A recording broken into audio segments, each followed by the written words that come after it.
to Japan, vlog number 4. We're in Shibuya, baby. We're going to be exploring the Shibuya Crossing, as you can see behind me. Shibuya Sky, getting us panoramic 360-degree views, and of course a little bit of Mario Karting and getting some extra fluffy pancakes into the boats. If you like what you see, you've got 3 vlogs live on the channel already, from Shinjuku, the bright lights, to anime, to some chilled out, relaxing temples, a little bit of calmness, serenity about the environment. So hit that subscribe button, en route to 2K subscribers. Let's get cooking, baby. Kicking things off, activity number 1 in Shibuya is of course the famous Japanese landmark of the Shibuya Crossing. So it's literally 1 minute out the station, you cannot miss it. Come out the main entrance and just go to where it looks like a wall of death from like a Bring Me the Horizon concert. It is active. We're talking 1,000 to 2,500 people crossing at the same time, and it goes every single minute. So yeah, it's a silly amount of people. I've done it twice. I think it's still pretty cool, to be fair. You probably want to spend half an hour to an hour here, getting a few pics, having a walk across, and watching it from above. I would say obviously, yeah, walk across to start with. And then secondly, you want to go to the Starbucks. If you've done any research online, you'll see the Starbucks is the play. It's the busiest Starbucks you've ever seen. The real estate there, well, how much they must pay for rent is ridiculous, because everyone goes in to get to a little viewpoint what they've got, need to buy a coffee. So yeah, get yourself in there. Me and Em had a nice little spot, coffee in hand. I had the sweetest coffee known to man, and a little chicken arrabbiata sandwich which was top drawer, and you just kind of watch people fly across into the mixer, into each other. It's a good little viewing point, but we obviously do have that little bit obstructing, not instructing you, right in front of you, and then obviously if you want a little bit more of a bird's eye panoramic view, you want to get yourself up to Shibuya Sky, but it is pretty high up there looking down, as you can see in the distance. But yeah, you want to get it from all angles and get all that data well and truly into the system, baby. Yeah, isn't it? The old Shibuya Sky.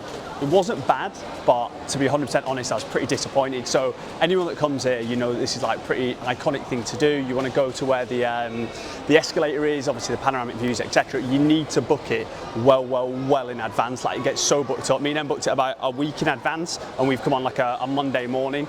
The reason that I was pretty disappointed is that it's £12.50 to go. Got here and the roof terrace is shut, which is kind of fair enough. Like, it is bad weather, but also the elevator, the escalator, where like iconic photos, videos, is also shut, and it's kind of like, you just want to reschedule. Obviously that's fine if you come here on your first day and you want to reschedule for your second day, your third day, your fifth day. They can't book you in for another week, so it's like, well, it's our last day anyway, so it doesn't really matter. But do you know what I mean? Even still, like, that's best case scenario. If you booked on your first day, you can't get back into the end. So yeah, pretty disappointed on that front. But let's look at the positives. It's super efficient. You get here, you're getting checked in. Obviously everyone is super nice, as everywhere in Japan. It's pretty cool when you go up in the elevator, like all the ceilings like all like animated and stuff, and then when you get to the top, it's like anywhere, 360-degree panoramic views. The check-in desk, the reception's on the 14th floor. You go up to the 45th floor. So do you know what I mean? Again, it depends what sort of viewpoints you're looking for. I'm a big fan of viewpoints, getting that data into the system. And when you compare it to like the one we did, the Seoul Sky Tower, which is 120 floors up, it's just nowhere near as high. The views aren't as good. Obviously it is tainted a little bit because the weather's not very good today, so you kind of have got to give it the slight benefit of the doubt. But yeah, for me, slightly disappointed. Again, if you come on a good day where everything's open, I think, yeah, you'll be a lot more positive. But I just want to give a super honest insight into, yeah, my thoughts and experience, like with everything we do on this channel. So yeah, take it with a grain of salt, because it is bad weather today. But yeah, a little bit on the old disappointed front because about those viewpoints. But it's like anything, you've got to come here, you've got to experience it yourself, and it is one of the kind of things that everyone does. So yeah, don't take my word for it, go check it out yourself. But yeah, try and book it when there's some good weather, otherwise everywhere will be shut because of this rain. The things you hate to see, baby. If you're in the market for a little bit of lunch, Oreo Seo Ramen, we'll whack it on the screen now because that is absolutely assassinated the pronunciation. Didn't mean to do this, but I've just recommended the exact same place we went to in Harajuku. It must be like a chain. Me and Henry Shibuya looking for a little bit of lunch, having a little bit of research on Google.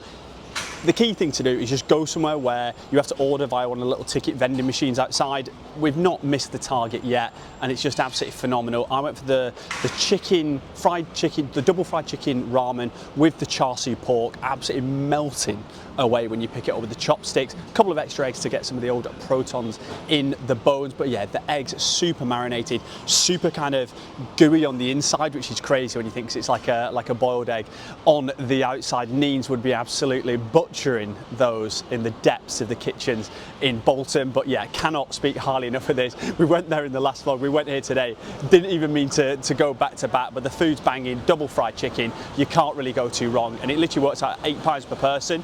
So me and Em were saying it's actually cheaper than going to 7-Eleven. Obviously it depends on how much you eat. If you have like a tiny little sandwich, then yeah, you're going to be better off going to 7-Eleven, but the portions you get are massive. You choose how you want your noodles done, so obviously go for a little medium rare number, but yeah, phenomenal with it kit, super tasty. Get a little bit of spice in there as well for a little bit of heat, and yeah, cannot complain. It's an absolute banger.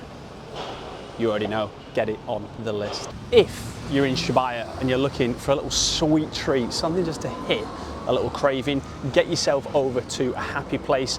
Naughty setup. We're talking handmade to order, the fluffiest little pancakes, little wobble as you move them on the plate. Filthy bit of kit. It comes with this, he said butter, but it was a lot creamier and a lot more sugary than the normal butter that I guess that we'd have, but I guess we just put it on toast and stuff. So yeah, absolutely naughtiness in there, and then you can add little different toppings on as well. So I went for the little vanilla ice cream, phenomenal. Em went for the cream. Cream was very nice. Obviously I'm always going to stick with the vanilla ice cream, me and Shady on the vanilla ice cream through and through. It's just one of those cool places, do you know what I mean? Very Insta style, very sort of, I was going to say like authentic, but that's definitely not the word I was looking for, but kind of minimalistic in terms of the setup and all that inside. To go to the toilet, like you go through this like bookcase, so it's just a cool little spot, nice Instagram worthy. But yeah, phenomenal pancakes came in at £12.50 each with a banana milkshake. If you've been following the channel for a little while, you know I'm partial to a milkshake. It wasn't the best milkshake, if I'm 100% honest. Too much ice in the middle of it, and yeah, not creamy enough. So the pancakes were banging, the milkshake mid-tier, but I am a bit of a connoisseur on that front. So yeah, you can take that with a pinch of salt, but the pancakes are definitely worth a little visit. Oh baby, I've got an absolute banger to recommend to you. It is of course the Go-Karting. We'll put the name of the specific one that we did on the screen now, but if you've been on Instagram, if you've been on TikTok, you have seen this, and it absolutely lives up to the hype. It was so much fun. So it worked out at about £80 per person, which, I mean, if anyone does any go-karting, you know that it's not a cheap activity. So if you are traveling and you're on a bit more of a budget, this is not the activity for you. You do a little safety briefing, you go in and pick your outfit out, and then you're in the mixer to the mean streets of Shibuya and Tokyo.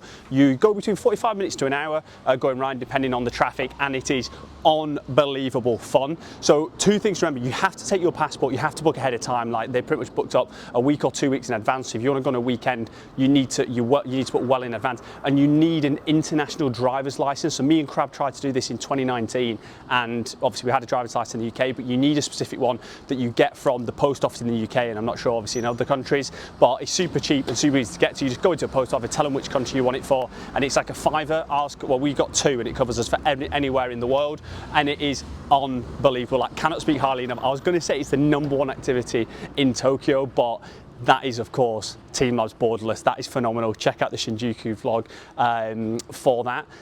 But yeah, you just cruise around the streets. You can dress up as a Pokemon, you can dress up as all different kind of like Disney characters. It is insane fun. If you do want the GoPro footage, which I did speak to them about before, there's a bit of confusion, so if you do want it, make sure it's really clear. So I've only got a few clips to overlay. Check out the Instagram for all the JPEGs and a few more clips on that front. The guy that takes you round, so it's kind of 6 in a group, and you kind of follow the main guy. He kind of takes photos of you all at different points, some insane JPEGs, insane footage, and yeah, it's just class. Like, everyone's videoing you, everyone's shouting at you, everyone's waving at you. It's such a good activity. The best thing we've done in Shibuya, but yeah, I would also just go to Team Labs Borderless if you want the #1 activity in Tokyo, and then you get all the photos off the guy at the end. You can take your phone with you, but you can only use it at obviously at traffic lights, at red stops and stuff. So yeah, that's pretty cool. Get some JPEGs, but yeah, insane fun, insane activity. It's 100% needs to be on the list from me. The best thing in Shibuya, baby.